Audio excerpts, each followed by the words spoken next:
नमस्कार, मी आश्लेषा आजी सातपुते, इयत्ता 5वीची विद्यार्थिनी. मी तुम्हाला प्रजासत्ताक दिनाबद्दल 2 शब्द सांगणार आहे. ते तुम्ही शांतपणे ऐकावे अशी नम्र विनंती करते.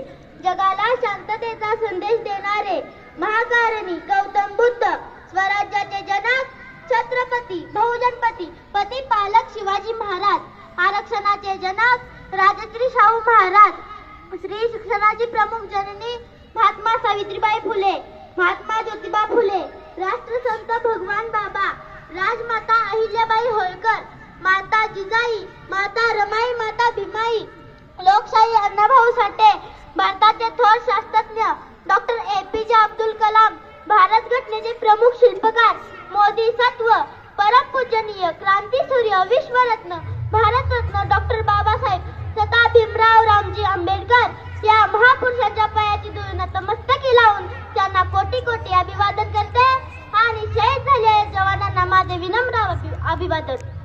आजही आपल्या देशातील जे जवान आपल्या रक्षणासाठी डोळ्यात तेल घालून लढतात त्यांचे आयुष्य सुख समृद्धीचे जावो अशी बुद्धचरणी प्रार्थना करते. उपस्थित सर्व मान्यवर, गावकरी, प्रतिष्ठित मंडळी आणि माझे बालमित्र तसेच आजच्या कार्यक्रमाचे अध्यक्ष तथा अतिथी, आज आपण सर्वजण मोठ्या उत्साहाने आनंदाने एकत्रित जमलात त्यासाठी सर्वांचे मनपूर्वक अभिवादन करते आणि परंतु 26 जानेवारीचे खरे महत्त्व कोणत्याच कार्यालयामध्ये, शाळेमध्ये, विद्यालयामध्ये, महाविद्यालयामध्ये सांगितले किंवा शिकवले जात नाही. फक्त सांस्कृतिक कार्यक्रम ठेवून मनोरंजन केले जाते. आज मी तुम्हाला 26 जानेवारीचे खरे महत्त्व सांगणार आहे. ते तुम्ही शांतपणे ऐकावे अशी नम्र विनंती करते. 15 ऑगस्ट 1947 रोजी आपली मायभूमी ब्रिटिशांच्या राजवटीतून मुक्त झाली आणि आपल्या भारत देशाला स्वातंत्र्य मिळाले. ते टिकून राहण्यासाठी संविधान सभेची घोषणा केली आणि 28 ऑगस्ट 1947 रोजी डॉक्टर बाबासाहेब आंबेडकरांच्या अध्यक्षतेखाली घटना समिती स्थापन झाली. त्या समितीमध्ये एकूण 7 सदस्य होते. एकाने राजीनामा दिला, त्याची जागा भरण्यात आली नाही. एक सभासद मृत्यू पावला, त्याची जागा रिकामीच राहिली.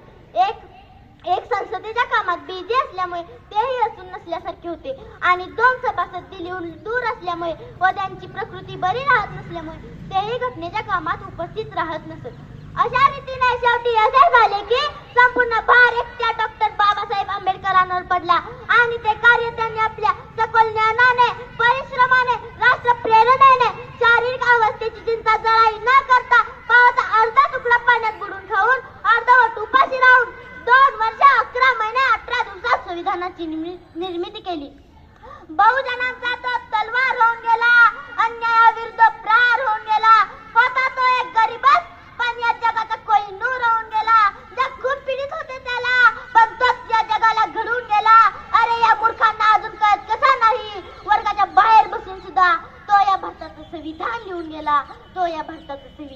गेला. स्वातंत्र्यापूर्वी राजा राणीच्या पोटातून जन्म घेत असे, परंतु प्रजासत्ताक दिनापासून राजा मताच्या पेटीतून निघतो. मोजो तरी कशी उंची तुझ्या कर्तृत्वाची, तू जगाला शिकवली व्याख्या माणुसकीची. तू देवही नव्हता, तू देवदूतही नव्हता, तू माणसातल्या माणुसकीची पूजा करणारा खरा महामानव होता. स्वातंत्र्य भारताचे पहिले कायदेमंत्री डॉक्टर बाबासाहेब आंबेडकर यांनी सतत 4 वर्ष 1 महिना 26 दिवस कष्ट करून हिंदू कोड बिल तयार केले. त्या कोड बिल मध्ये वेगवेगळ्या घटकांशी निगडीत कायद्याची कालमंत्र रूपांतर करू पाहणारे 7 घटक होते. म्हणजेच हिंदू कोड बिल मध्ये स्त्रियांना संपत्तीमध्ये समान वाटा, एक व्यवहार पद्धतीला कायदेशीर मान्यता आणि कायदेशीर बाबींमध्ये समान संधीची तरतूद केली होती. ते कोड बिल 24 फेब्रुवारी 1949 रोजी डॉक्टर बाबासाहेब आंबेडकरांनी संसदेतील सभेत मांडले होते. परंतु डॉक्टर राजेंद्र प्रसाद, शंकराचार्य, रामानंद, सरस्वती, स्वामी कालपती, डॉक्टर पट्टत विश्रामय्या या 5 नेत्यांनी हिंदू कोड बिल नाकारले. 27 सप्टेंबर 1951 साली नेहरूंच्या नेतृत्वाखाली असलेल्या मंत्रिमंडळातून महिलांच्या हक्कासाठी असलेलं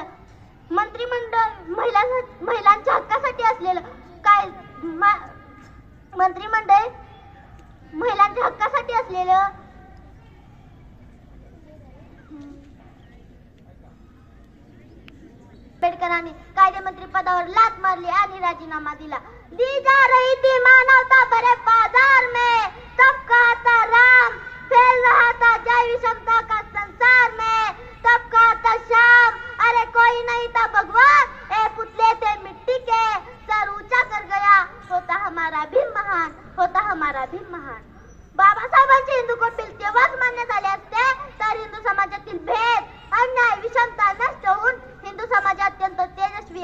लोकशाही झाला असता. पण दुर्दैव या भारताचे विजय पास केले असते तर भारत जगातला महासत्ता म्हणून राहिला असता.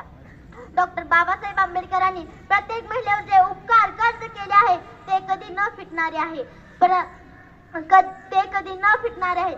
बहुजनपती पती पालक शिवाजी महाराज यांनी स्वराज्याच्या रक्षणासाठी हाती तलवार घेतली. ती काळाची गरज होती आणि भारत देशातील विषमता दूर करण्यासाठी डॉक्टर बाबासाहेब आंबेडकरांनी हाती लेखणी घेतली. ती देखील काळाचीच गरज होती. म्हणून ते दोघे आम्हा वंदनीय आहे. तलवार की वार से कट-कट के जीते गए हमारे दुश्मन, तो कलम की मार से घुट-घुट के मरते गए हमारे दुश्मन. शिवा ने संसार उठा के सारे जालिमों को मार दिया. तो कलम चलाकर मेरे भीमा ने, तो कलम चलाकर मेरे भीमा ने सारे जुल्मों को मिटा दिया, सारे जुल्मों को मिटा दिया. भारतीय नागरिकास, प्रत्येक नागरिकास समतेचा अधिकार, स्वातंत्र्याचा अधिकार, धार्मिक स्वातंत्र्य, संपत्तीचा अधिकार असे मूलभूत अधिकार समाविष्ट करण्यात आले आहेत. हे अधिकार कोणत्याही एका जाती धर्माकरता नाहीत. मग संविधानाचा इतका विरोध का करतात? संविधान लिहिणाऱ्याचे पुतळे का फोडतात?